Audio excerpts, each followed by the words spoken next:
कानी बहू। किशोरी लाल जी के बेटे राघव की शादी की बात जगह जगह चल रही थी, लेकिन किशोरी लाल जी को कोई लड़की पसंद ही नहीं आती थी।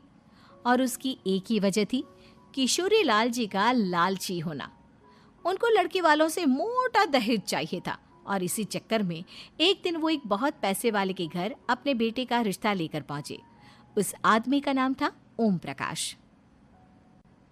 देखिए किशोरी लाल जी, मेरी एक ही बेटी है और मेरी सारी संपत्ति जायदाद सब कुछ मेरी बेटी नैना का ही है। पापा, नाम से लगता है बहुत खूबसूरत होगी। कितना अच्छा नाम है ना, नैना। ओ, वैसे बात तो सही है आपकी। अब इतना पैसा है, जमीन जायदाद है, इकलौती बेटी, आप भी क्या करेंगे? सब कुछ उसे ही देंगे ना। बिल्कुल ठीक पहचाना आपने। बस बेटी की शादी और सारी जायदाद उसके नाम। पापा, बिना देखे हाँ कर दीजिए ना। इतना अच्छा रिश्ता फिर कहाँ मिलेगा? माला माल हो जाएंगे हम। मैं अपनी बेटी को बुलाता हूँ। अरे नहीं नहीं नहीं नहीं, आपकी बेटी का नाम नैना है, सुनकर ही लगता है बहुत सुंदर होगी। रहने दीजिए अंकल, मैं तो आपकी बेटी के नाम से ही इतना खुश हो गया हूँ कि उसे बिना देखे शादी करने को तैयार हूँ। अब तो मैं उसका चेहरा सीधे शादी के बाद ही देखूंगा। और इस तरह राघव नैना का चेहरा नहीं देखता और उससे शादी कर लेता है। शादी के बाद अपनी सुहाग रात पर जब राघव नैना का घूंघट उठाकर देखता है तो नैना की आंखें बंद थी। कितनी खूबसूरत हो तुम नैना, जरा अपनी आंखें खोलकर मेरी तरफ देखो तो सही। नहीं, मुझे शर्म आती है। अरे, मैंने तुम्हें शादी से पहले भी नहीं देखा, और अब अगर तुम आंखें खोलकर मुझे देखोगी भी नहीं तो मुझे अच्छा कैसे लगेगा?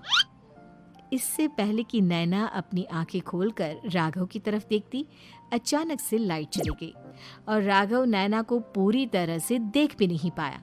अगली सुबह नैना राघव के लिए नाश्ता बनाकर लेकर आई। अरे ये क्या, आधा पराठा सीका हुआ है और आधा बिल्कुल कच्चा। ये तुमने क्या किया नैना? बहू, तुमने क्या आधा पराठा तवे से नीचे लटका कर रखा था, जो आधा सिका है और आधा कच्चा? मुझे जितना दिखेगा उतना ही तो सीखूंगी ना पापा जी। जहाँ जहाँ मुझे नजर आ रहा था वहाँ मैंने सीख लिया, जहाँ जहाँ नहीं दिखा वहाँ कच्चा रह गया होगा। इसका क्या मतलब है? ये कैसा मजाक कर रही है तुम? अरे बहू, तुमने इतना लंबा घूंघट क्यों लगाया हुआ है? देखो, हमारे घर में बहुओं को बेटी की तरह रखा जाता है, और फिर तुम तो इतना सारा माल लेकर आई हो। देखो, ये घूंघट डालकर रखने की कोई ज़रूरत नहीं है। हाँ नैना, पापा जी ठीक कह रहे हैं, तुम तो आराम से रहो, अपना ही घर समझो। नैना अचानक से अपना घूंघट उठा लेती है। अरे ये क्या पापा, नैना की तो एक आंख फूटी हुई है। नाम से नैना, लेकिन ये तो कानी बहू निकली। मेरे साथ धोखा हुआ है, धोखा। बिना दिखाए अपनी कानी लड़की मेरे संग ब्याह दी। मुझे कानी बीवी नहीं चाहिए। मुझे अभी ओम प्रकाश जी से बात करनी पड़ेगी। आखिर उन्होंने मेरे साथ ऐसा किया क्यों? अरे, आप लोगों ने ही तो पापा से कहा था कि आप लोग शादी से पहले मुझे देखना नहीं चाहते। अब मेरे पापा पर क्यों इल्जाम लगा रहे हैं? अरे लेकिन उन्हें बताना तो चाहिए था ना कि तुम कानी हो, एक आंख से तुम्हें दिखाई नहीं देता। किशोरी लाल और राघव नाराज होकर ओम प्रकाश को अपने घर बुलाते हैं। पापा जी, ये आपने क्या किया? शादी से पहले बताया क्यों नहीं कि नैना की आंखों में परेशानी है? अरे, आप ही ने तो लड़की देखने से मना कर दिया था। अरे लेकिन आप बता तो सकते थे। आपको तो हमारी बेटी की प्रॉपर्टी चाहिए थी, वो भी पूरी की पूरी। अब क्या हुआ अगर उसे आधा दिखाई देता है? प्रॉपर्टी तो आपको पूरी मिल गई ना। अरे ये क्या बात हुई? मेरी शादी प्रॉपर्टी से नहीं, आपकी बेटी से हुई है।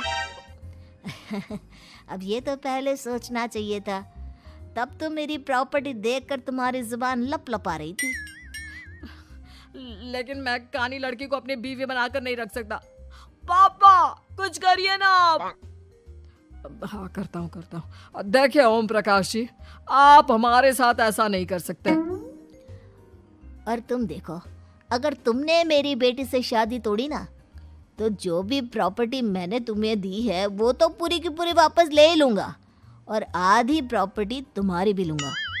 अरे मेरी आधी प्रॉपर्टी भला क्यों लेंगे आप? इसलिए क्योंकि मेरी बेटी को आधा नज़र आता है और उसकी नज़र अभी तक तुम्हारी आधी जायदाद पर ही पड़ी है। अब तुम उसे घर से निकालोगे तो कुछ तो लेकर जाएगी ना। और अगर हम आपकी बेटी को अपने घर की बहू बना कर रखे तो? तो तुम्हारी पूरी प्रॉपर्टी तुम्हारी ही रहेगी, और जो मैंने तुम्हें दिया है ना, उसमें से बस मैं आधा लेकर जाऊंगा। अरे लेकिन अब आप अपनी दी हुई प्रॉपर्टी में से आधी वापस क्यों लेकर जाएंगे? अगर मैं आपकी बेटी को अपनी पत्नी बनाकर रखने को तैयार हूं तो? इसलिए ताकि भविष्य में अगर तुम मेरी बेटी को धोखा दो तो उसके पास कुछ तो रहे जो पति का हो। वैसे मेरे पास तो बहुत कुछ है, लेकिन अपने पति की कोई निशानी तो उसके पास होनी चाहिए ना। अब अगर तुमने मेरी बेटी को कानी कहा तो तुम्हें प्रॉपर्टी भी कानी ही मिलेगी, पूरी नहीं। जमाए राजा। किशोरी लाल और राघव समझ चुके थे कि वो बुरी तरह फंस चुके हैं और अब उनके पास वहां से निकलने का कोई चारा नहीं है। अब समझ में आया ना, लालच बुरी बला होती है। एक तो तुम्हें प्रॉपर्टी मिली, ऊपर से बीवी मिली, उसमें तुम्हें नखरे भी दिखाने हैं। आए बड़े, चुपचाप बैठो दोनों। कुछ दिनों के बाद नैना राघव की कार लेकर बाजार घूमने निकलती है और जब कार लेकर वापस आती है, ये क्या? एक तरफ से मेरी गाड़ी पूरी खराब हो चुकी है। लगता है तुमने मेरी गाड़ी को किसी दूसरी गाड़ी के साथ एक्सीडेंट किया है। अरे अरे कितना बड़ा नुकसान कर दिया तुमने बहू। वो क्या है ना पापा जी, मुझे एक आंख से दिखाई नहीं दे रहा था, सामने से गाड़ी आ रही थी। मुझे तो सिर्फ आधा ही दिखाई दिया और वो गाड़ी मेरी कार से रगड़ते हुए निकल गई। अब मैं क्या करूं बताओ? आप इसे ठीक कराने के पैसे कौन देगा? तुम्हारे पापा? तुमने मुझसे इस तरह से बात की? अभी रुको। नैना राघव की शिकायत ओम प्रकाश को कर देती है। देखो राघव, अब जो मेरी आधी प्रॉपर्टी तुम्हारे पास थी ना, उसमें से आधी और मैं लेकर जाऊंगा, क्योंकि तुमने मेरी बेटी को डांटा। अरे नहीं नहीं पापा जी, गलती हो गई, माफ कर दो। गलती की तो कोई गुंजाइश ही नहीं। अगली बार मेरी बेटी को डांटा तो बची हुई आधी में से आधी और ले जाऊंगा। लालच के चक्कर में हम दोनों ने बहुत बड़ी गलती कर दी बेटा। एक तो तुम्हें कानी बहू मिली और ऊपर से जो माल मिला वो भी काना। इस तरह राघव की हर एक गलती पर ओम प्रकाश उसकी प्रॉपर्टी का आधा आधा हिस्सा लेकर अपना सारा माल वापस ले गया और राघव को कानी बीवी से काम चलाना पड़ा। भाई लालच वाकई में बुरी बला है।